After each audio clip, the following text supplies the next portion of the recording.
Assalamualaikum warahmatullahi wabarakatuh. Bismillahirrahmanirrahim. Saudara-saudari yang saya hormati, mungkin di antara umat Islam timbul pertanyaan di kalangan ulama hasil pendidikan formal di perguruan tinggi atau pesantren. Di antara mereka ada yang bersalawat dengan bunyinya, Allahumma sholli ala Sayyidina Muhammad, dan seterusnya. Dan golongan lain, ada yang bersalawat, Allahumma sholli ala Muhammad, dan seterusnya. Tentu kita kaum muslimin dan muslimah yang awam ini heran kenapa terjadi dua bentuk salawat yang berbeda ini. Padahal bentuk salawat yang pakai Sayyidina Muhammad itu diucapkan atau dibenarkan oleh di antara profesor, doktor, doktorandus, dan sebagainya yang menempuh pendidikan formal dari perguruan tinggi. Timbul pertanyaan, mana yang benar dan mana yang salah? Untuk mengetahuinya, marilah kita bahas jawabannya selanjutnya di bawah ini dalam pembahasannya. Oleh Dr. Arifin Siregar. Pembahasan. Perlu diketahui, timbulnya perintah solawat ini adalah sesuai dengan Quran Surah Al-Ahzab ayat 56, di mana Allah Subhanahu wa Ta'ala menyatakan, sesungguhnya Allah dan para malaikatnya telah berselawat untuk Nabi Muhammad Shallallahu Alaihi Wasallam. Hai orang-orang yang beriman, berselawatlah kamu untuk Nabi Muhammad Shallallahu Alaihi Wasallam dan ucapkanlah salam dengan penuh penghormatan kepadanya. Komentar. Maka para sahabat selanjutnya bertanya kepada Nabi Shallallahu Alaihi Wasallam, bagaimanakah cara kami bersyalawat kepada Anda, ya Rasulullah? Maka selanjutnya, Nabi Muhammad Rasulullah Shallallahu Alaihi Wasallam menyuruh para sahabat supaya bersyalawat dengan bunyi, Allahumma sholli ala Muhammad wa ala ali Muhammad, dan seterusnya. Keterangan hadis riwayat Muslim. Maka sahabat pun bersyalawat kepada Nabi, sesuai seperti yang diterangkan dan diajarkan oleh Nabi Shallallahu Alaihi Wasallam dalam hadis riwayat Muslim. Ada 12 bentuk salawat yang diajarkan oleh Nabi Shallallahu Alaihi Wasallam, semua tanpa kata Sayyidina Muhammad.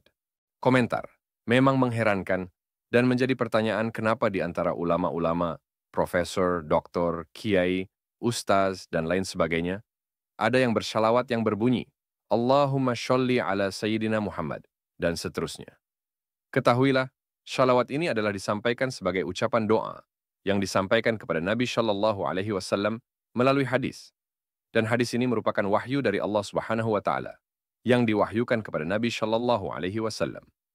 Jadi, mengherankan jika di antara mereka ulama besar, profesor, doktor, kiai, ustaz, dan lain sebagainya, kenapa berani mengubah bunyi asli yang sudah diajarkan Nabi Shallallahu Alaihi Wasallam kepada sahabat untuk diteruskan kepada umatnya. Kenapa berani mengubah dan menambah kata Sayyidina? Atau menjadi pertanyaan kepatuhan mereka kepada petunjuk atau ajaran Nabi Shallallahu Alaihi Wasallam adalah setelah lebih dahulu mengikuti petunjuk atau ajaran mazhabnya atau ulamanya. Misalnya, seandainya ulamanya atau mazhabnya mengerjakan atau membolehkan salat sunnah subuh sesudah salat subuh, maka mungkin itulah yang diikutinya. Atau bunyi ucapan as-salatu khairun minan naum diletakkan pada azan selain salat subuh, maka mungkin itu akan diikutinya juga. Komentar. Bila ditanya kepada mereka, ulama yang menambah kata Sayyidina pada sholawat, maka jawab mereka. Pertama, untuk menghormati dan mengangkat martabat Nabi Shallallahu Alaihi Wasallam. Ketahuilah, hal ini tidaklah benar. Karena kepada sahabat yang lain, misalnya Sayyidina Hamzah, Sayyidina Ali, Sayyidina Ja'far, dan seterusnya, juga diberi gelar Sayyidina, berarti menyamakan dan setingkat martabat Nabi Shallallahu Alaihi Wasallam dengan martabat sahabat. Kedua, sudah diatur oleh Allah Subhanahu wa Ta'ala, gelar kehormatan kepada Nabi Muhammad adalah Shallallahu Alaihi Wasallam. Dan justru kepada Nabi yang lain hanya alaihi salam. Berarti penambahan Sayyidina menganggap penghargaan yang diberikan oleh Allah kepada Muhammad. Gelar Shallallahu Alaihi Wasallam dianggap oleh ulama yang menambahkan kata Sayyidina sama dengan Nabi yang lain. Ketiga, berarti menolak perintah Allah Subhanahu wa Ta'ala yang merupakan wahyu yang diwahyukan, bahwa gelarnya cukup Shallallahu Alaihi Wasallam. Komentar. Timbulnya pertanyaan besar dan luar biasa. Kenapa di antara ulama yang sudah jebolan perguruan tinggi, berani, dan tidak mematuhi perintah Allah Subhanahu wa Ta'ala dan sunnah Nabi Shallallahu Alaihi Wasallam, mereka masih merasa perlu disempurnakan? Apa bentuk wahyu salawat yang disampaikan oleh Allah Subhanahu wa Ta'ala kepada Nabi Shallallahu Alaihi Wasallam dan yang harus diamalkan oleh umat Islam? Padahal, di dalam ceramah-ceramah mereka, di mana khotbahnya para ulama besar, terus-menerus menyuruh kita supaya taat, patuh, menjunjung, dan mengamalkan petunjuk, ajaran, serta sunnah Nabi Shallallahu Alaihi Wasallam maupun perintah Al-Quran. Komentar. Yang lebih mengejutkannya lagi, mereka, para ulama besar, fasih dan hafal Al-Quran. Setiap hari dibaca, tetapi mengherankan di mana pada Quran Surah An-Nisa 59, Allah Subhanahu wa Ta'ala menyatakan, "Hai orang-orang yang beriman, taatlah kamu kepada Allah, dan taatlah kamu kepada Rasul, serta pemimpin di antara kamu. Jika kamu berbeda pendapat tentang sesuatu, kembalikanlah kepada Allah dan Rasul-Nya jika kamu beriman kepada Allah dan hari akhir." Kemudian, Quran Surah An-Nisa 80, Allah Subhanahu wa Ta'ala menyatakan, "Barang siapa mengikut Rasul, berarti mengikut Allah."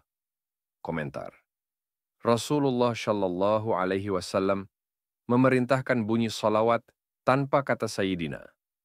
Tetapi, mengherankan kenapa di antara ulama, jebolan perguruan tinggi dan pesantren, di antara mereka berani melanggar perintah Allah Subhanahu wa Ta'ala yang melalui ayat Al-Quran di atas, Nabi Shallallahu Alaihi Wasallam menyuruh umatnya, pengikutnya, mengamalkan ibadah dan akidah secara utuh sesuai petunjuknya melalui hadis riwayat Muslim yang berbunyi, "Sebenar-benarnya perkataan adalah kitabullah, Al-Quran, semulia-mulianya petunjuk adalah petunjuk Muhammad Shallallahu Alaihi Wasallam. Seburuk-buruknya perbuatan adalah yang mengada-ada, menambah-nambah, mengubah-ubah, dan setiap yang mengada-ada adalah bid'ah, dan setiap yang bid'ah adalah sesat, dan setiap yang sesat di neraka." Ketahuilah, bersyalawat dengan mengubah bentuk salawat yang asli, yang diajarkan Nabi Shallallahu Alaihi Wasallam tanpa Sayyidina. Kemudian, bila ditambah kata Sayyidina, maka Nabi Shallallahu Alaihi Wasallam menyebut perbuatan ini bid'ah, sesat, dan di neraka. Komentar, mungkin ada yang bertanya, apakah semua bentuk ajaran atau petunjuk Nabi Shallallahu Alaihi Wasallam harus ketat, utuh dikerjakan menurut petunjuk Rasulullah? Jawabnya, hadis riwayat Ahmad. Mengenai urusan dunia kamu, muamalah, kamu lebih tahu. Mengenai urusan agama, ibadah dan akidah, ikut aku. Sehingga timbullah kaidah usyul fiqih, semua boleh kamu kerjakan, kecuali yang dilarang. Berarti masalah dunia, muamalah, misalnya. 1. Cara berpakaian seorang wanita boleh dalam bentuk apa yang dirasa baik, bagus, tetapi jangan bentuk terbuka atau menonjolkan bagian aurat wanita yang dilarang. 2. Boleh mengatur keluarga berencana asal, jangan melanggar hukum yang dilarang, misalnya mengugurkan dan sebagainya. Komentar. Tetapi mengenai urusan ibadah dan akidah, misalnya sholat 5 waktu, sholat witir, penggunaan adzan, dan bentuk kata-katanya, harus sesuai petunjuk atau kaifiat yang diajarkan, atau sunnah Nabi Shallallahu Alaihi Wasallam. Misalnya 1. Sholat 5 waktu harus tertentu waktunya. Kedua, adzan hanya digunakan untuk tanda masuknya waktu sholat 5 waktu.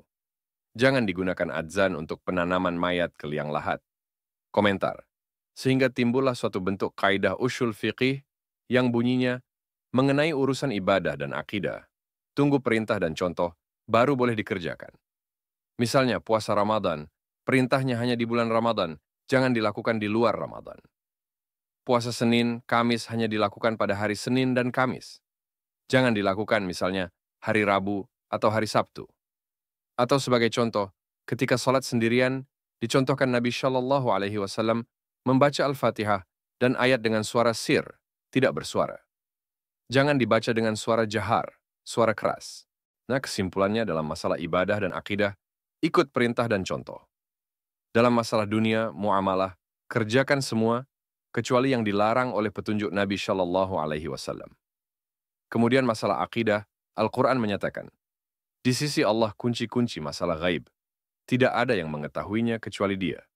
Maka, misalnya, masalah gaib, jangan kita yakini sesuatu menjadi keyakinan sebelum ada petunjuk dari Allah dan Rasul-Nya.